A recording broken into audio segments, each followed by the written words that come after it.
Hello. As a follow-up to yesterday, I wanted to check the voltage on the battery on the green car.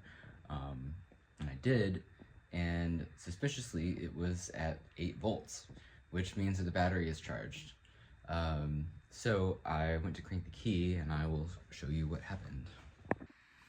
Whether it will do the same thing as it did a little while ago, I don't know, but let's see. Turn the key and we get lights. And they turn off. And the starter makes a noise, but it doesn't actually do anything. So we turn the lights, and the starter doesn't do anything. But the battery says that it's charged. So why? I've had it happen before that the ground strap on the transmission has come loose. And if the battery and the starter don't have a good ground, then it'll do that. I've had it do that before. So I'm going to jack the car up and get underneath it and check and see if that might be the case.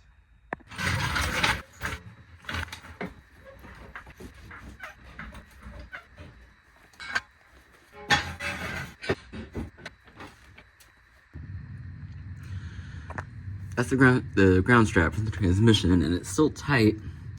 It is old and corroded, so I'm wondering if maybe that's a problem. Although I don't know for sure. The transmission is also leaking pretty good. Some oil coming there, it's running down that, which is typical, but not really what you want. These are leaking too. Another thing on my list for this car is to hook the heat up, because it's not hooked up and it doesn't have heater pipes either. What could it be? It is often helpful to consult the big book. So I did in the electrical portion, and under the starter motor troubleshooting, lights go out when operating the ignition switch. Insufficient current due to loose connections or corroded terminals. Remedy: clean battery terminals and cable clamps. Clean and tighten connections between battery, starting motor, and ground. I just so happen to have a brand new battery ground strap on hand, so I'm gonna take the old one off because that's not gonna open with the car up, huh? Okay, hang on.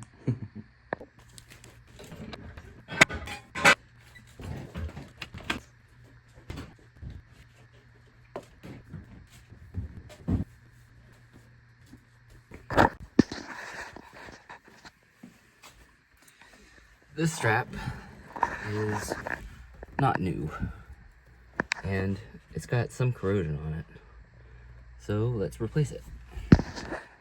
So check out the difference here between these two cables. This is the new one, obviously, and this is the old one. You think that has corrosion on it? Maybe a little bit.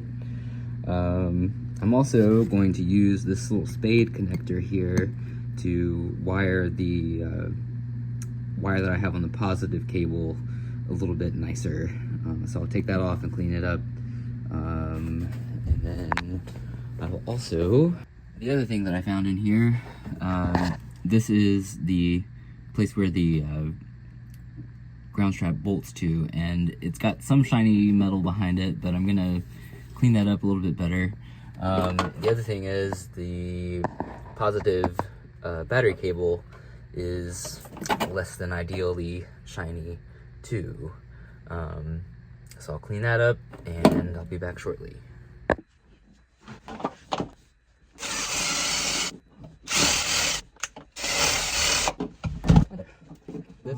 Here's that little lug spade from the negative side. I took a wire wheel to that, cleaned it up, shined it up real good. I also cleaned the outside of this. Some of this here.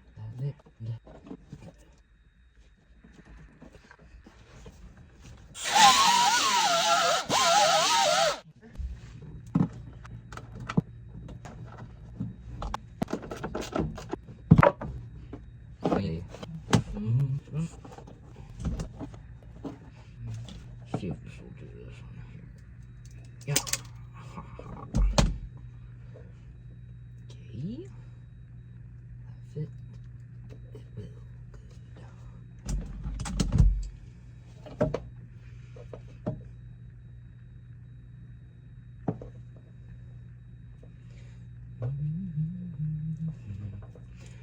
With these, I squeeze this first, and then I turn it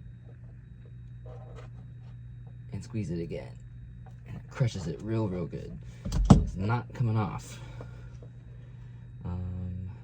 This is heat shrink. This isn't gonna get wet back here. Hopefully that's not famous last words. Okay. Let's put the battery back in, shall we?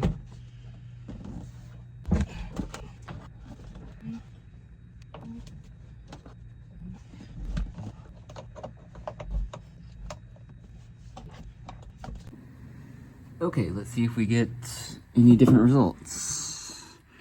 Key on, lights. Nope. Huh. I wonder why. That's disappointing.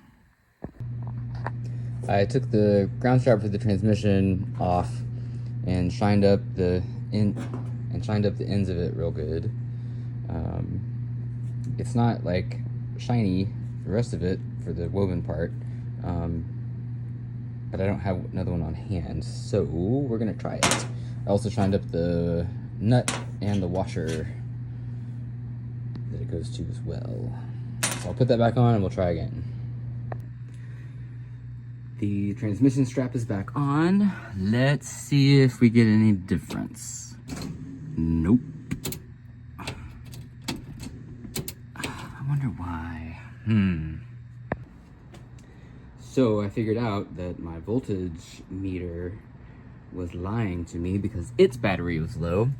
I had another 6-volt battery on hand that said that it was charged. And now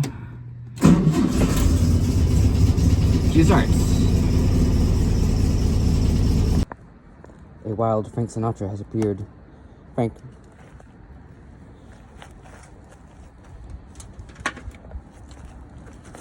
What are you doing?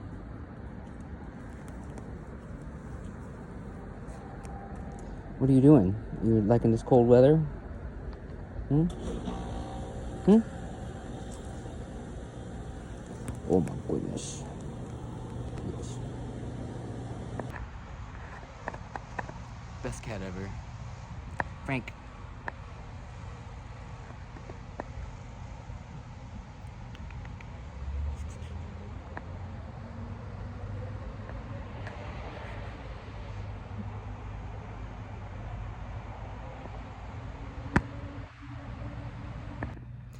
Sometimes troubleshooting doesn't go how you want it to.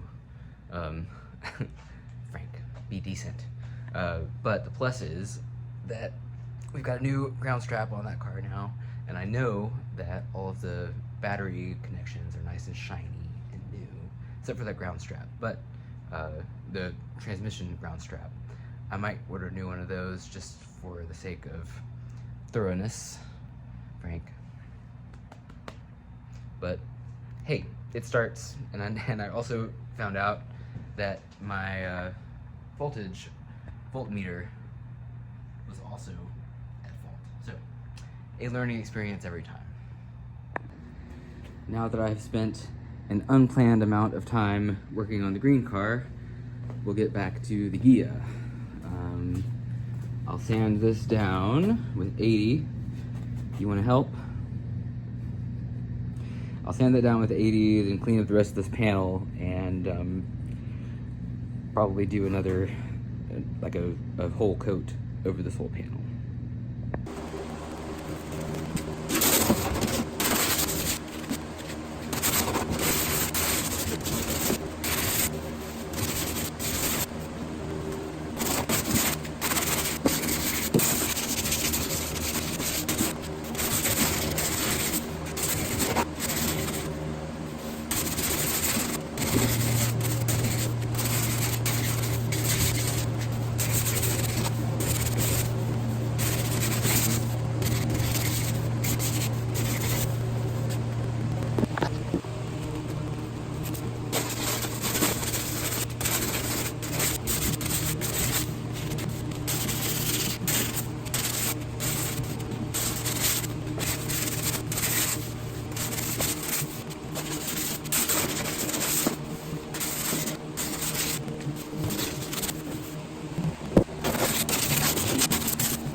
This whole panel is going to get a wipe of filler. It has suffered probably the most accidents in this car's life. It's 71, so it's 53 years old. And this panel in particular just has tons of dings and dents. Well, dings, not really dents. There's some here, and I've got the prep all sprayed on there so you can kind of see how that, like right there in the center, how it shifts there. Let's do another one. So this is what I'm looking for when I look for straightness. Like, see that light line right there?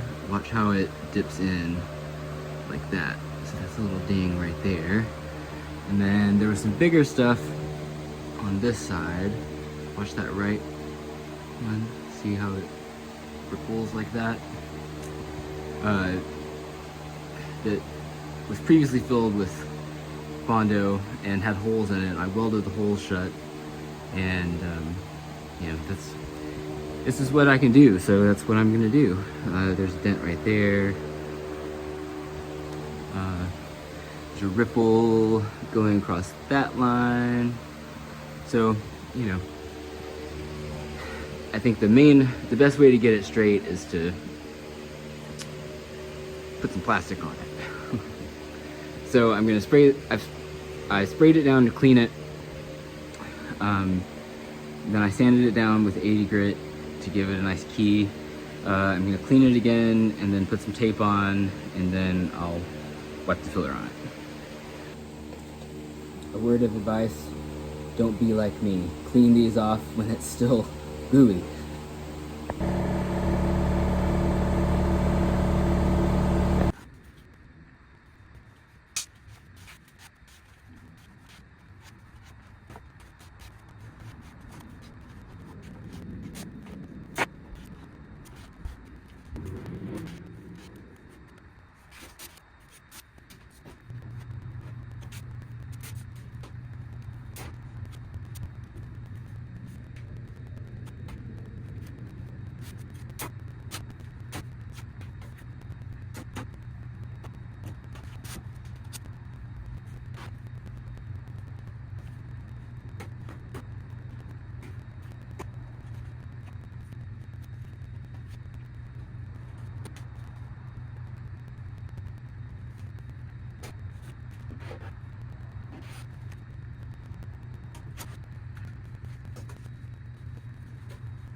As you can see, I tried to take my own advice and cleaned off my blade when I was done with it. So that was my filler process. I like to tape the lines here and on the body line just to give myself a breaking point, or like to know where it is. And also, I don't like to get filler. I don't like to get filler in these holes for the trim here. And then also there is a piece of trim here, so this is a good like stopping line, because the trim will be right there to sort of like cover that line. Tomorrow I will go over this with 80 grit and sort of get a rough shape of it and see kind of how things shake out. And hopefully we'll get to the driver's drawer tomorrow as well. We'll see. Things always take longer than I think they will. And that's just kind of the nature of car restoration. When I first decided to repaint this car, I thought it would take me 2 weeks to refinish it. And here we are like 3 months later, and it's just because life has gotten in the way for the most part. But it just takes a long time. And you know, the results are worth it, hopefully. Thanks for watching. I hope that you got something out of this episode. If you did, please subscribe, give me a like, give me a comment, and I appreciate it. See you in the next one.